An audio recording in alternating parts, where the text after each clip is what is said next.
Have you ever wondered if the 9 to 5 grind is the path for you? Well, in this video, I'm going to cover the pros and the cons of working 9 to 5. Alright, so I'm going to get straight into it. So I'm going to start with the pros. So the first pro is stability. So working in 9 to 5, you obviously know you're going to have a stable income. It's going to keep coming in. You're not going to have times when you won't have money, unless you're sick, but I think you're still going to get sick pay.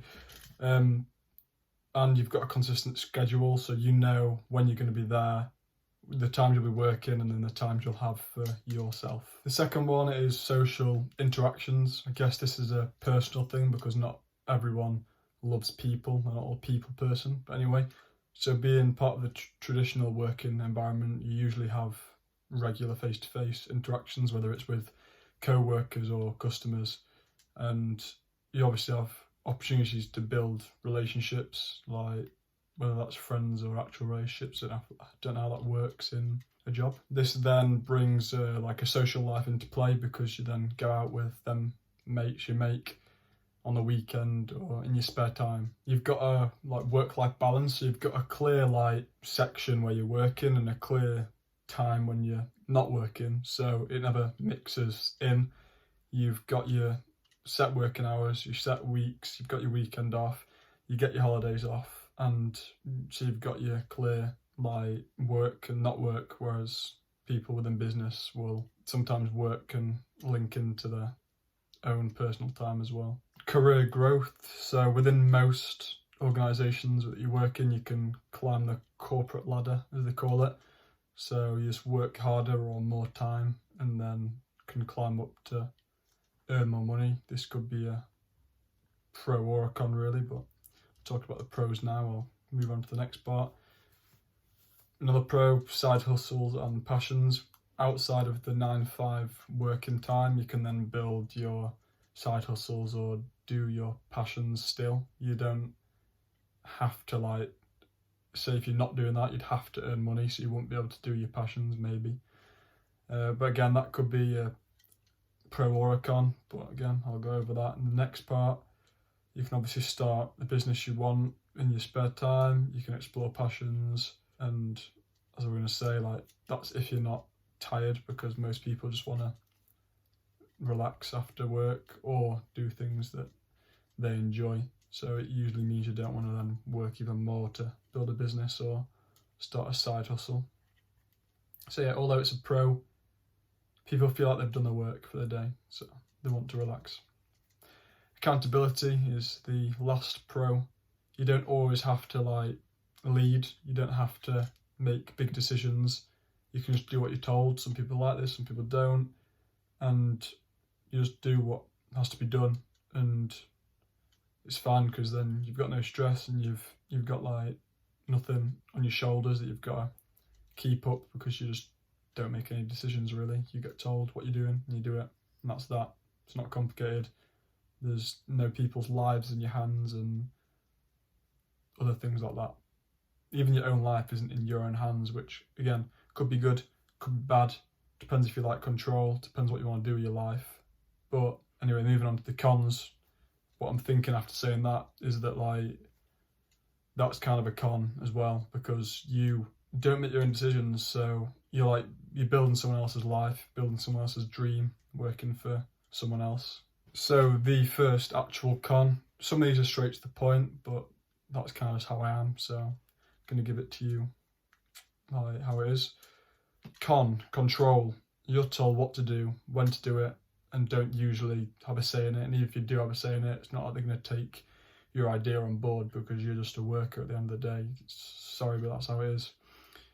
Reduced job satisfaction. When you like lack control over your tasks, you can't usually do things you enjoy. You don't have control over your schedules, your work environment. You then just feel like disconnected. You don't really feel a part of what you're doing. You're just like getting taught what to do and doing it. So this can like lead to lack of motivation and decreased sense of accomplishment, because you just don't feel like you're getting anywhere. You're just doing the same thing every day.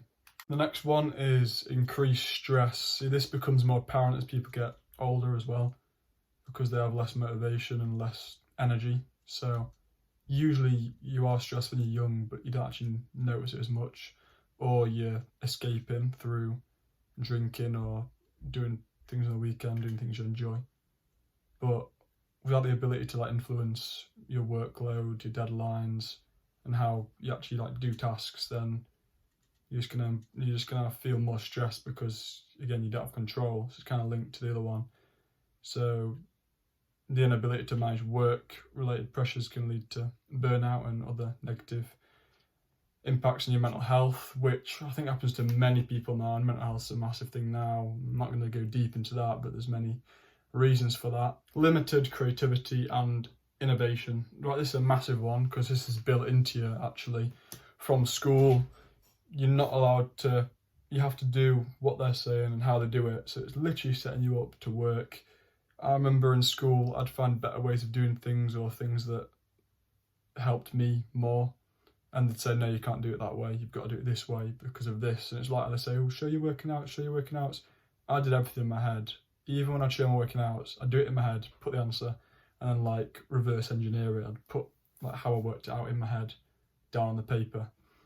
But anyway, and then because of that, even from school, it then teaches you not to think for yourself. It literally it teaches you you listen, how you do it, and that's how you do it.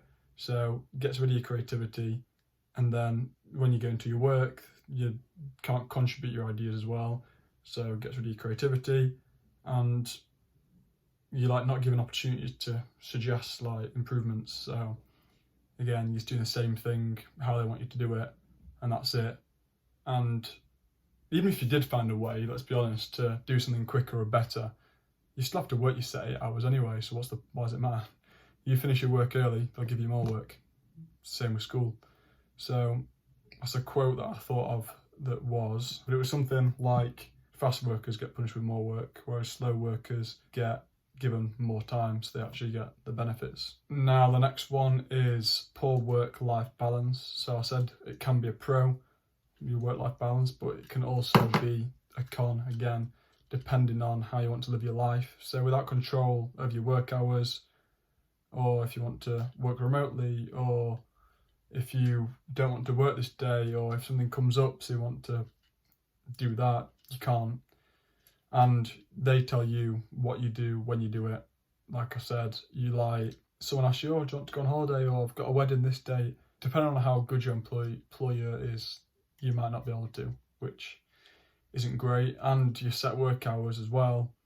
I've said it in a different video, certain things are actually just more important than work and money, like actual real experiences.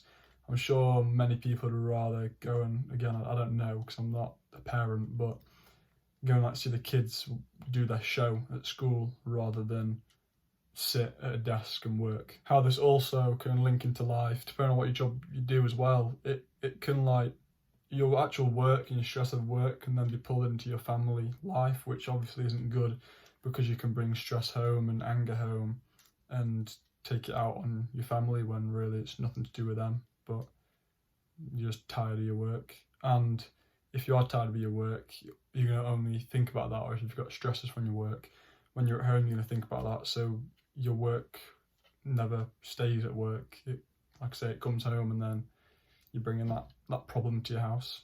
And then the whole control thing, it's not even just a employee problem, it's an employer problem, because if they don't enjoy the work and if they have no control, so they're not really that interested, they then are gonna just work worse in every way. They're gonna be slower, not bring good ideas and more.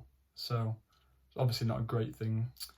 And then the limited flexibility is you work 9-5, which is obviously a restriction. That's a third of your day gone, and then you've got to sleep, you've got to eat, you've got to do all the extra things that add minutes to your day. So you may have little control over when you work, but that just then makes it obviously challenging, because appointments, or like I said, certain things you don't have control over what time they are, you can't then do them, or you've got to take time off and get no pay. So, but when you look at it, this is another thing I read, this is like a ratio, which doesn't make sense. This is what opened my mind up. I already knew it, but you work 5 days to then get 2 days off.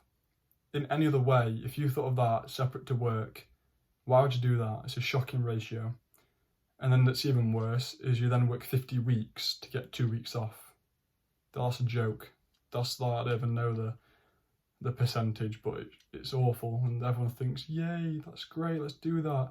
But you finish school after getting your like 18 weeks holiday, whatever it is. And you like, you get 4 or 2 weeks off. And the same with your hours. You don't notice how long 8 hours actually is when you work it, because school's like spread out, you get breaks, and it ends up being like 6 hours or something. So that's that. And then you're trading time for money. Like, time is literally more valuable than money as well. However, the thing is, with this society, it's been made that you need money. You actually do need it. And working a job is unscalable. The only way you can earn more is by working more or working harder, which that's not a good trade either. Next one is commute. That obviously takes a lot of time out your day, and you've got to deal with rush hour traffic, crowded public transport. You can get into some bad interactions with it in this day and age anyway. It used to be fine, I bet. Now it's shocking. And people can find it stressful, time consuming, and it can cut into your personal life. So you work your 8 hours, but then what if you've got 1 hour there, 1 hour back? That's 10 hours of your day gone. You've now got 6 hours if you get your 8 hours sleep to do what you want. And what you're going to do with 6 hours? It's probably going to be dark, and you've then, like I said, got to eat and do all the extra things. Monotony. So some 9-to-5 jobs can become monotonous with repetitive tasks, which I kind of said, like you're just doing the same thing every day, and it lacks variety, so it can lead to boredom and decrease in motivation. Like, I wrote my own quote or little short speech about this as well. Can't find the exact thing now, but that was something about, like, do you feel like you're just in the same place, like, day after day, even year after year, repeating the same tasks? Is this like what you want to do for your life? You're not going anywhere. You're not going anywhere. You're not going to be remembered for anything. You're not got any freedom. You're not doing different things. You're just doing the same boring thing every day. And then what I've kind of already said is burnout, and a lot of people can get that from stressful or bad work environments. So you've got your high expectations and things on your shoulders weighing you down constantly, that then can get to people. Now for my last part, it's just kind of my little thing I wrote up again. What I've thought is, like, at the end of the day, there's only 24 hours in the day, and you can't work them all. So the only way you can earn money is by working more, and that's not a good trade, because you might be earning more, but you're working more, so you're not getting any better off in any way. Your life is second best. Your job comes over everything. Ultimately, everything else suffers. Relationships, yourself, like, you can't live your own life how you want to live it, and you just put your dreams, like, and aspirations on the back burner, because you're like, oh, I'll do that when this happens, or I'll do this when that happens, and you're constantly putting what you actually want to do with your life off because of work. And you look back and think, why did I work all them hours? I didn't care for that work. I'd rather have, like, actually done things with my life. And like I say, everyone has these bucket list ideas, and it's like, when I'm 70, I'll do this. What if you don't live till 70? And even like the retirement age is now like 67 or something. I swear, like, most people won't even make it to 67, so they'll work all their life, save their big pension up, and then not even get it. So, like, what's the point? It's not, they try and make it this big good thing, retirement, but most people don't make it. And then some people make it and then end up living 1 year. Or you do make it, you know, have all this time, but no money. And then even if you do have the money, what are you going to do with it? Same with these people. You see loads of these grey people in their cars, and someone once put up to someone and they said, like, you're almost too old to, like, enjoy it. Why do you want this big flash car when you're 70? What are you going to do? Like, drive to Morrison's in it? It's not going to be fun anymore. You want to be driving around with your mates and going on nice holidays on boats and, like I say, living your life, but then you're old, can't walk, and you've now got a fairly boring life, haven't you? So you end up putting your dreams on the back burner to then build someone else's dream instead. How does that make any sense? Doesn't to me.